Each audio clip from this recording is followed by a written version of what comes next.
안녕하세요.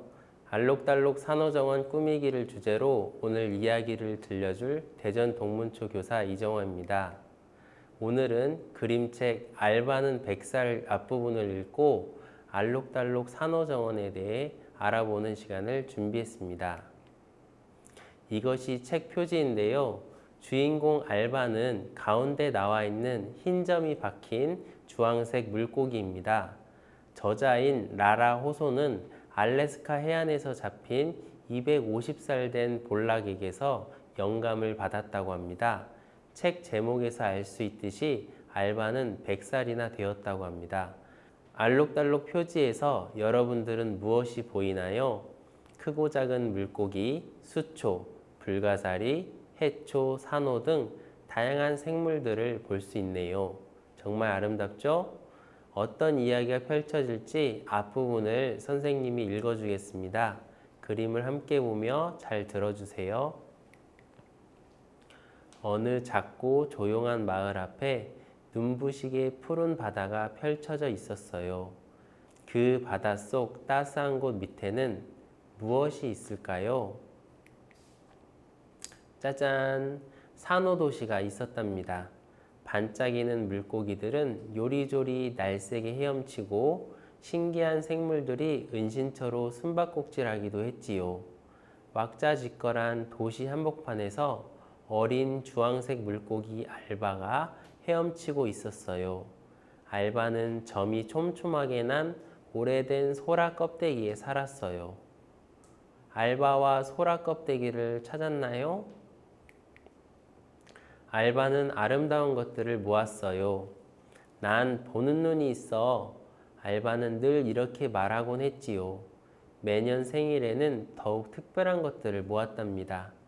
알바는 점이 찍혀 있거나 줄무늬가 있거나 동글동글하거나 울퉁불퉁하거나 뾰족하거나 반짝거리거나 구불구불하거나 빙글빙글 소용돌이 치거나 작은 것들을 무척 좋아했답니다. 세월이 흐르면서 알바는 점점 자랐어요. 점점 커지는 게 보이죠? 알바의 멋진 수집품도 조금씩 늘어났지요. 멋진가요? 하지만 시간이 흐를수록 아름다운 것들을 찾기가 점점 어려워졌어요. 그리고 이상하고 낯선 것들이 나타나기 시작했지요. 알바는 산호도시가 점점 달라지는 것을 보았어요. 날이 갈수록 많은 친구들이 산호도시를 떠났어요. 조금씩 뭔가 달라지는 게 보이나요? 안 보이던 물건도 보이고요. 색깔은 또 어떻게 변하고 있죠? 어느 생일날 알바는 문득 깨달았어요. 생일을 축하해줄 친구가 한 명도 남아있지 않다는 것을요. 게다가 이제는 아무리 찾아 헤매도 아름다운 것을 단 한 개도 발견할 수 없었어요. 알바는 슬펐지만 마음을 단단히 먹고 캄캄한 물속을 헤엄쳐 나갔어요. 계속 헤엄을 치다 보니 아주 먼 곳까지 오게 되었어요. 살면서 이렇게 멀리까지 나온 것은 처음이었지요. 여러분들 주인공 알바 말고 물고기를 찾아볼 수 있나요? 여전히 어울리지 않는 물건들이 여기저기 보이네요. 다음 이야기는 어떻게 이어질까요? 그림동화책을 직접 구입하거나 도서관에서 빌려 읽으면 뒷부분까지 읽어볼 수 있겠죠? 지금까지 읽은 내용으로 질문을 몇 개 해보려고 합니다. 준비되었나요? 첫 번째 질문입니다. 알바는 어디에 살고 있었나요? 네, 푸른 바닷속 아래, 산호도시, 점이 촘촘하게 난 오래된 소라 껍데기 안입니다. 맞았나요? 잘했습니다. 산호도시가 나왔는데 산호에 대해서 잘 알고 있나요?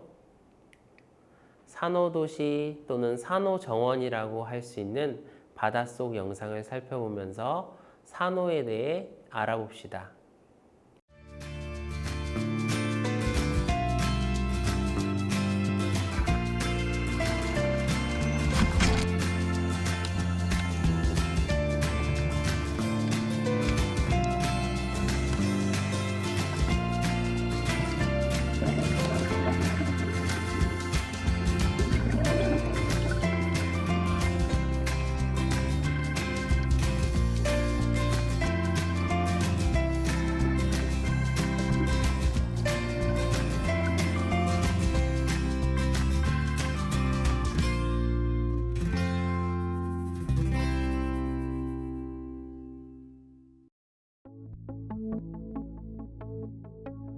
아름다운 색과 화려한 모습의 산호는 바다의 꽃이라 불립니다. 산호는 바다 생태에서 매우 중요한 역할을 하고 있으며 바다를 건강하게 지키는 생물입니다.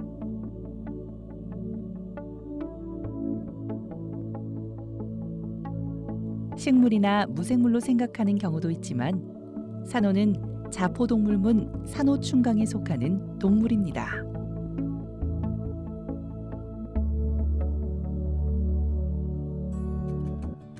산호는 폴립이라는 산호충 여러 마리가 뭉쳐 군체를 이루는 경우가 많은데 군체는 마치 하나의 생물처럼 연결되어 있습니다.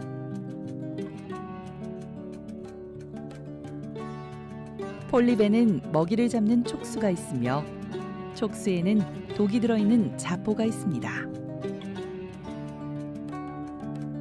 산호는 촉수의 수를 기준으로 8방산호와 6방산호로 나누는데 촉수의 수가 8의 배수인 8방산호에는 부드러운 몸체를 갖거나 나무처럼 생긴 연산호류와 깃털처럼 생긴 바다 조류류가 있으며 우리나라 바다에 많이 살고 있습니다.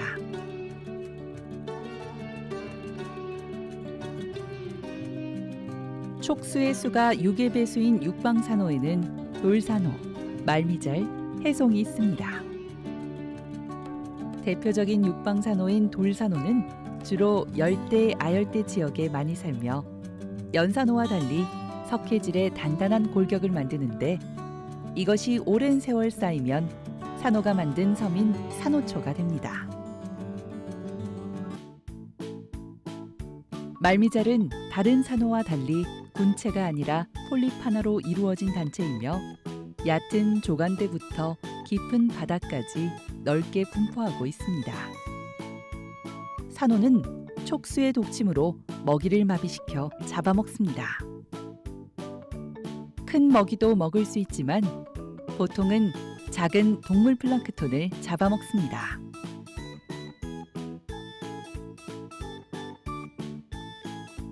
또한 돌산호들은 몸 안에 사는 와편모류와 공생을 하는데 이들로부터 광합성을 통해 얻은 영양분을 공급받기 때문에 낮은 수심에 햇볕이 잘 드는 곳에 살고 있습니다.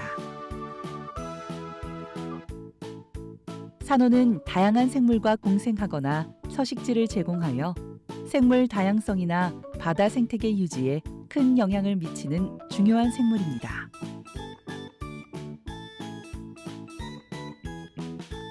산호는 크게 두 가지 방법으로 생식을 합니다. 산호가 알과 정자를 방출해서 수정이 이루어지면 산호의 유생이 발생하여 바닥에 붙어 새로운 산호로 성장하는 방법.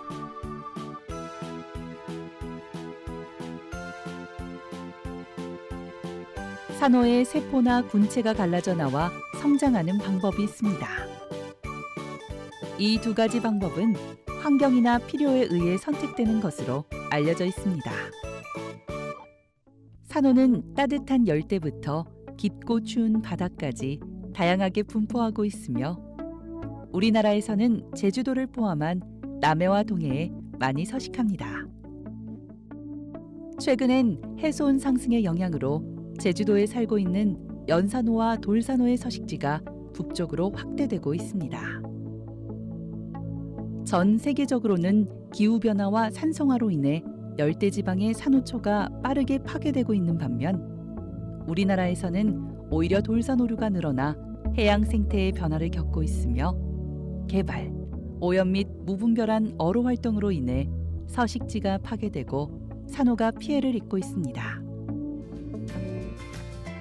국립해양생물자원관은 산호에 대한 모니터링과 연구를 통해 이러한 변화에 대처하고 생물 다양성 보존을 위한 노력을 하고 있습니다. 산호는 우리가 보호해야 할 해양 생물입니다.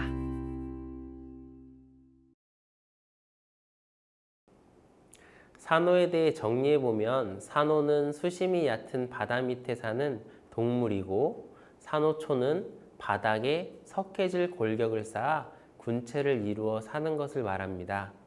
알록달록 산호초는 위험에 처한 동물들을 숨겨주고 알을 낳을 공간을 제공해줘요.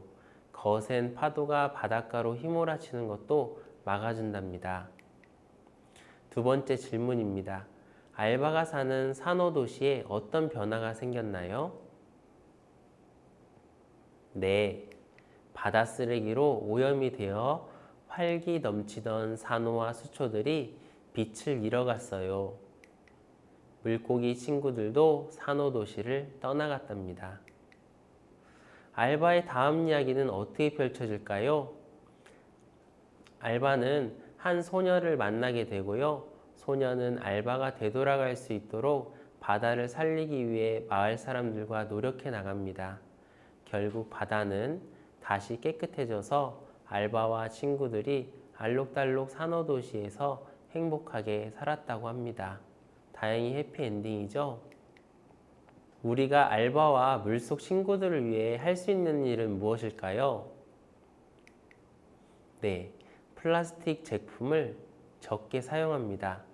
플라스틱은 분해되지 않고 미세하게 남아있으므로 적게 사용하는 것이 좋을 것 같습니다. 열심히 바다 쓰레기를 줍는 해변 환경 보호 활동에도 참여하면 좋을 거예요. 공동체가 환경에 관심을 갖도록 나부터 노력하는 모습도 중요하겠고요. 쓰레기가 많이 발생되지 않도록 물건은 가급적 재사용하고 재활용합시다. 그리고 해로운 화학물질을 함부로 물에 흘려보내거나 땅에 붓지 않아야 하겠습니다. 사실 바다 쓰레기뿐만 아니라 여러 환경오염, 기후변화로 인해 산호는 더 많이 죽어가고 있다고 합니다. 지구온난화로 바닷물 온도가 높아지면 산호는 품고 있던 조류를 뱉어내요. 그러면 광합성을 하지 못해 하얗게 변하지요. 이걸 백화현상이라고 불러요. 기후변화로 바다 폭풍이 자주 일어나면 백화현상으로 약해진 산호초는 병이 들거나 죽고 말아요. 사진을 보니 어떻습니까? 정말 안타깝죠? 우리가 정말 바다 생태계에 관심을 갖고 우리가 할 수 있는 일을 실천으로 옮길 때라고 강조하고 싶습니다. 아름다운 알록달록 산호도시, 산호정원을 꾸미며 여러분의 실천을 다짐하는 시간을 갖도록 하겠습니다. 이 영상을 보고 있는 해양교육포털 교육자료실에 컬러링 도안이 있으니 다운로드 받아서 초급, 고급, 자신의 수준에 맞게 색칠을 해보기 바랍니다. 아름다운 산호정원을 꾸미며 꼭 바다 사랑을 실천해 봅시다. 끝까지 경청해 주셔서 감사합니다.